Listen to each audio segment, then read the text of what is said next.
Halo anak-anak hebat. Pada video kali ini, Ibu akan mengajak kalian untuk belajar menulis teks argumentasi melalui media video. Selama ini banyak yang beranggapan bahwa menulis itu merupakan hal yang sangat sulit. Nah, setelah menonton video ini, Ibu berharap semua anak menganggap menulis itu merupakan hal yang sangat gampang dan menyenangkan. Adapun tujuan pembelajaran kita hari ini yaitu melalui media video, peserta didik diharapkan mampu menulis teks argumentasi dengan memerhatikan struktur dan kebahasaan dengan benar. Nah, sebelum kalian menulis, kalian tentunya harus mengetahui dulu langkah-langkah menulis teks argumentasi. Yang pertama, tentunya kalian akan menentukan topik. Yang kedua, menyiapkan pernyataan pendapat atau sering disebut dengan tesis. Yang ketiga, menyiapkan data dan bukti-bukti. Yang keempat, menyusun teks argumentasi berdasarkan struktur dan kebahasaan. Yang kelima, membaca kembali tulisan dan melakukan penyusunan. Dan yang terakhir, cantumkan sumber dan referensi yang sudah kalian gunakan. Adapun struktur dari teks argumentasi, yang pertama yaitu pernyataan pendapat atau sering disebut dengan tesis. Pada bagian ini berisi pernyataan berupa pendapat terkait isu yang akan dibahas. Yang kedua ada argumentasi. Pada bagian ini berisi data-data dan bukti-bukti yang mendukung pernyataan pendapat atau tesis. Dan yang terakhir ada kesimpulan. Pada bagian ini berisi penegasan ulang terkait permasalahan yang dibahas untuk meyakinkan pembaca. Bagaimana anak-anak hebat? Apakah sudah siap menulis? Nah, untuk memudahkan kalian menulis teks argumentasi, terlebih dahulu silakan kalian simak video berikut ini.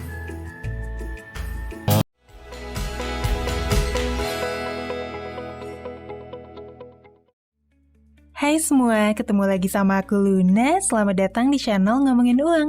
Di video kali ini aku mau bahas sesuatu yang dekat sama kita semua, yaitu tantangan usaha kecil dan menengah, atau yang lebih sering kita kenal dengan nama UMKM. Siapa aja nih Sobat Ngomu yang punya usaha kecil dan menengah?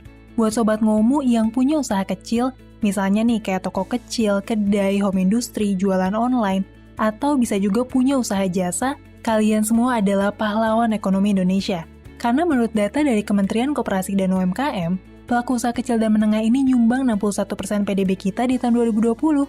Luar biasa banget ya. Gak cuma itu aja, sampai tahun 2020, UMKM tuh juga mempekerjakan 117 juta orang, atau sekitar 97% dari total angkatan kerja di Indonesia. Yap, UMKM adalah tulang punggung ekonomi negara kita, yang terbukti nyata udah nyelamatin Indonesia dari banyak krisis keuangan, kayak di tahun 98 dan juga 2008. Di mana nih, ketika perusahaan besar tuh banyak yang lesu bahkan bangkrut, UMKM mampu nyerap tenaga kerja dan akhirnya ngangkat pertumbuhan ekonomi Indonesia. Tapi, meskipun UMKM punya peranan luar biasa dalam ekonomi kita, sayangnya nih, ngebangun bisnis kecil tuh nggak gampang, khususnya di tahun-tahun pertama. Nggak sedikit juga gitu para pelaku usaha UMKM yang harus gulung tikar karena berbagai faktor. Dan salah satu faktor utama yang bikin banyak UMKM gagal, sekaligus yang paling sering diabain sama para pelaku usaha, adalah manajemen keuangan yang gak rapi dan gak terencana. Dan hal ini gak cuma terjadi di Indonesia doang, Badan Monitor UMKM di Amerika juga nyatet nih, kalau 82% penyebab kegagalan UMKM adalah masalah di manajemen keuangan. Nah, makanya nih, di video kali ini aku mau bahas 4 kesalahan yang sering dilakuin pelaku UMKM terkait sama keuangan. Semoga sharing dari aku ini tuh bisa jadi manfaat buat para pelaku UMKM, dan ningkatin tingkat keberhasilan usaha kecil, mikro, dan menengah di Indonesia. Kita bahas satu-satu yuk. Yang pertama itu arus transaksi pemasukan dan pengeluaran. Ini adalah kesalahan yang paling sering dilakuin sama para pelaku UMKM.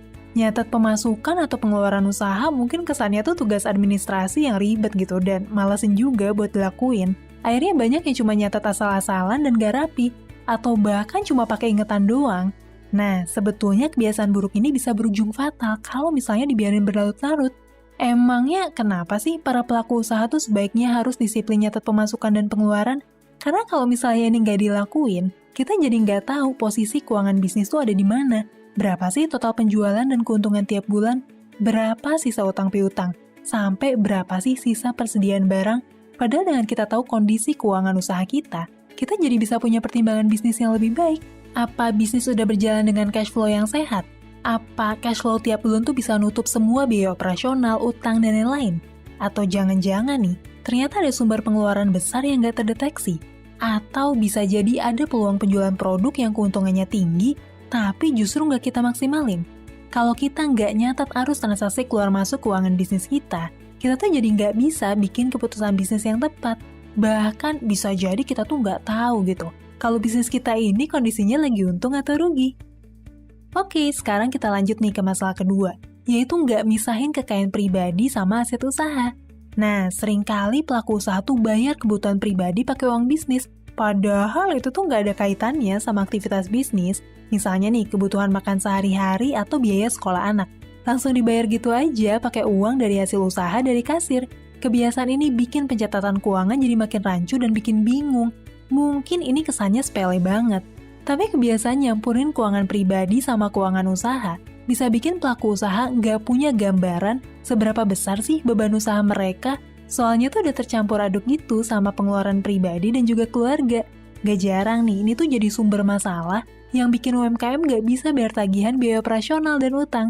Kesannya omsetnya gede banget dan jualannya juga udah laku. Tapi ternyata uangnya tuh habis dipakai buat keperluan pribadi. Lanjut ke masalah ketiga, yaitu nggak pernah ngecek data keuangan. Dalam berbisnis, entah itu skala besar atau skala kecil, sebetulnya kita tetap perlu nih buat ngeliat data-data keuangan. Seenggaknya kita bisa lihat gitu, gimana sih penjualan tiap bulan sebagai acuan.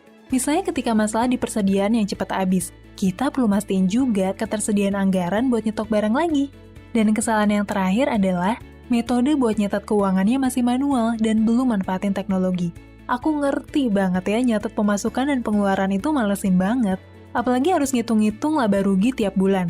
Kadang kita mikirnya fokus aja gitu buat jualan. Nyatet keuangan ya belakangan aja. Males juga kan kalau habis toko tutup kita masih harus ngitung-ngitung.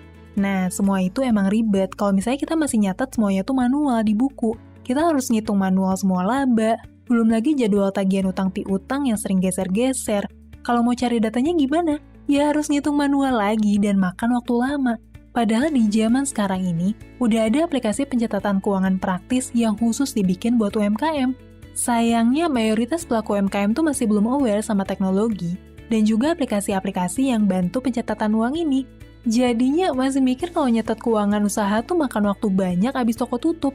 Kadang catatannya juga bisa hilang tercecer, akhirnya malah bikin males buat nyatet keuangan sama sekali.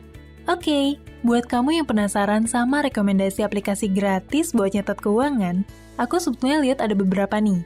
Tapi ada satu yang reviewnya tuh bagus banget, dan yang download juga udah jutaan user, namanya Buku Warung. Kamu bisa download aplikasinya secara gratis di Play Store lewat handphone kamu. Buku Warung ini bisa dipakai di berbagai jenis bisnis dan emang dibikin khusus buat UMKM supaya bisa ngelola keuangan dengan lebih gampang. Dari arus transaksi keluar masuk atau cash flow, data penjualan, terus utang piutang, pengelolaan stok barang, pengkategorian tiap variasi produk, pembayaran utang secara digital, dan lain-lain. Kita bahas fitur-fiturnya yuk. Fitur pertama itu adalah pencatatan penjualan dan pengeluaran. Di sini kamu bisa langsung nyatat aja dengan praktis. Semua harus keluar masuk keuangan usaha kamu. Kamu juga bisa bikin nih catatan pemasukan dan pengeluarannya tuh buat apa aja, ngejual produk apa aja, dan berapa nominalnya. Nah, Buku Warung juga nyediain fitur laporan keuangan otomatis loh.